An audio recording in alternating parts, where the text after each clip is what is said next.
তো নমস্কার বন্ধুরা, আপনারা সবাই কেমন আছেন? আশা করি সবাই ভালোই আছেন।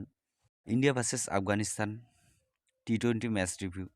ইন্ডিয়া টসে জিতে বোলিং করার সিদ্ধান্ত নেয় রোহিত শর্মা।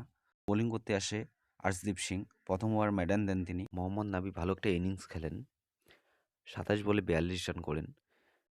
ইন্ডিয়ানরা ভালো বোলিং করেন। আফগানিস্তান ইন্ডিয়াকে টার্গেট দেয় ১৫৯ রানে। রোহিত শর্মা আর সুমন গিল ওপেনিং করতে আসে। রোহিত শর্মা 0 রানে রান আউট হন। রান আউট হওয়ার ভুলটা ছিল সুমন গিলের। রোহিত শর্মা 0 রান করে ফিরে যান। শুভমন গিল ১২ বলে ২৩ রান করেন ৫টি চার দিয়ে। তিলক বর্মা ২২ বলে ২৬ রান করেন ২টি চার আর ১টি ছক্কা দিয়ে। শিবম ডুবে ৪০ বলে ৬০ রান করেন ৫টি চার আর ২টি ছক্কা দিয়ে।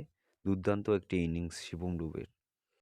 আন্তর্জাতিক ম্যাচে তার দ্বিতীয় হাফ সেঞ্চুরি শিবম ডুবের। খুব সুন্দর ব্যাটিং। হিতেশ শর্মা ২০ বলে ৩১ রান করেন ৫টি চার। রিঙ্কু সিং ৯ বলে ১৬ রান করেন ২টি চার। ১৭ ওভার ৩ বলে ১৫৯ রান হন। খুব সুন্দর ব্যাটিং আর বোলিংরাও অসাধারণ করেন।